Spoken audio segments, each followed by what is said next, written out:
dog millionaire about India. And this man who seemed so lovely would go to the slums, and the slums there are just terrible. I have never seen anything like this. And he would take these kids to an orphanage. And the kids are sitting around saying, this man must be a saint. We have food, we have clothes now, he's given all this.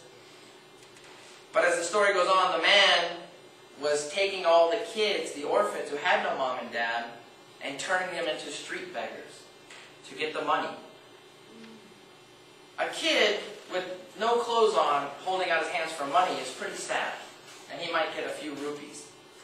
But, as the owner found out, if I burn his eye out, or I break his arm and twist it around, I'll get more money, because he's sadder looking. If love is natural and love is in our species, how do things like that happen? See, we started today by saying, many people say, if God is love, how does that happen? My question to you is, if man is so naturally lovely, why do we kill ourselves? The problem in the world today is not God's love, it's our love. What's missing is the way we love people.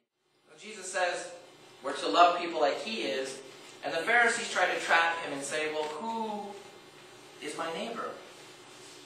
Because my neighbor is just other white guys who look like me in their 30s and drive the same kind of cars and live in the same kind of places. Oh, I get along with those guys. It's not so hard. But what if my neighbor is somebody at work who I know tells the boss bad things about me? What if he's my neighbor that always gives me dirty looks when I come home? Or what if he's somebody at church that wounded me before and said awful things about me or gossip? Is that really my neighbor? Is he really in my family? Well, to save us reading the story, some of you know, but they say a picture is better than 1,000 words. So instead of me talking, I will show you a 2-minute video about what Jesus answered. The man said, who's my neighbor? And this was Jesus' answer. I hope it's loud enough. An expert in the law of Moses stood up and asked Jesus a question. Teacher, what must I do to have eternal life? Jesus answered, what is written in the scriptures? How do you understand them? The man replied, the scriptures say, love the Lord your God with all your heart, soul, strength, and mind. They also say, love your neighbors as much as you love yourself. Jesus said, you have given the right answer. If you do this, you will have eternal life. But the man wanted to show that he knew what he was talking about. So he asked Jesus, who are my neighbors? Jesus replied, as a man was going down from Jerusalem to Jericho, robbers attacked him.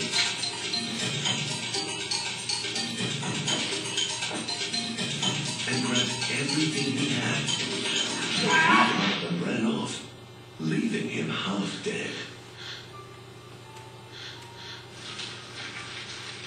A priest happened to be going down the same road. But when he saw the man, he walked by on the other side.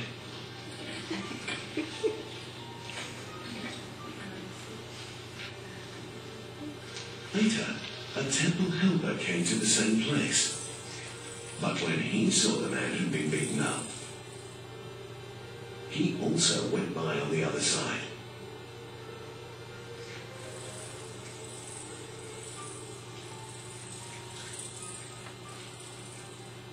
A man from Samaria then came traveling along that road. When he saw the man, he felt sorry for him and went over to him. He treated his wounds with olive oil and wine and bandaged them. Then he put him on his own donkey and took him to an inn where he took care of him. The next morning, he gave the innkeeper 2 silver coins and said, please take care of the man. If you spend more than this on him, I will pay you when I return. Then Jesus asked, which one of these 3 people was a real neighbor to the man who was beaten up by robbers? The teacher answered, the one who showed pity. Jesus said, go and do the same.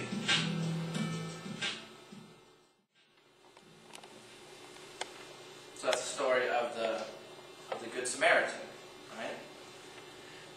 So in case you don't know, or you haven't heard it 1,000 times, Samaritans and Jews were not friends. Jews looked at Samaritans as traitors, as people who cheated on them and worshipped God in a different way and kind of betrayed them in certain ways.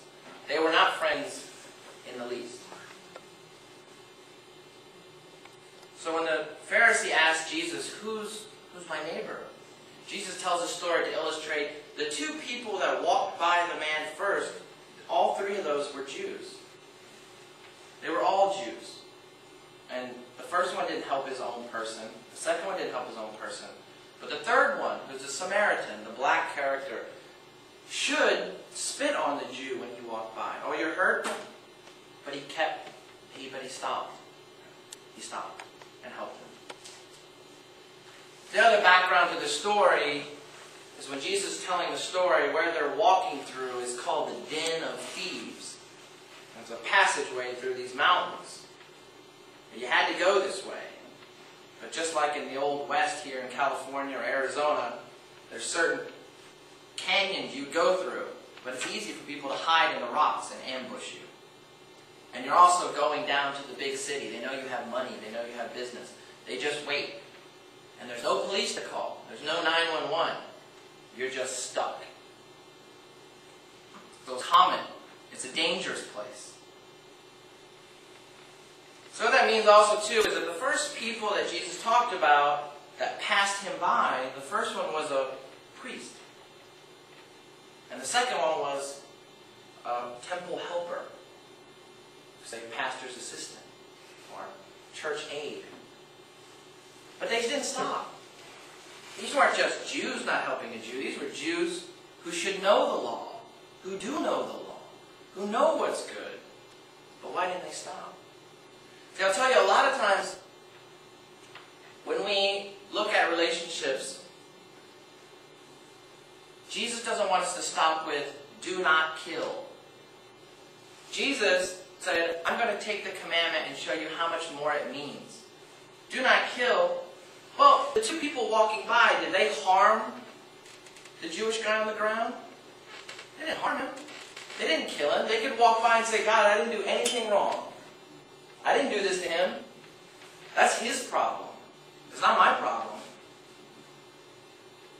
And Jesus says, not enough to not do bad things.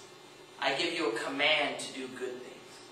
See, the natural response is to walk by. If love is natural, it's not something we need from God, why does Jesus have to make it a command? It says, I command you to love one another. I give you a new command. Love one another. Because it's not natural.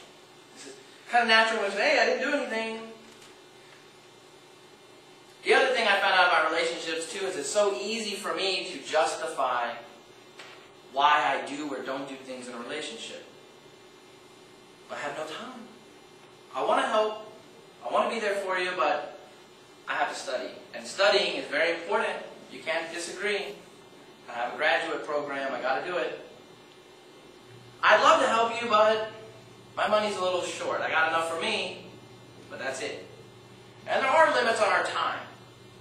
That's realistic. There are limits on our money. That's realistic. The other part of this story is the first man's a priest. And he's going down to Jerusalem, to the temple. The temple. Not a temple. The temple. A lot of these priests, they take turns being the pastor. Right? We take turns preaching sometimes. They take turns being the leader. For a lot of people, this is their one time a year to do this. One time. It's an honor. He's going down there one time. If he touches this man, because he has blood on him, if he touches him, the priest is unclean for 7 days. There goes his great opportunity. There goes his chance to be the big guy at the temple. It all washes away because he stopped to help this person.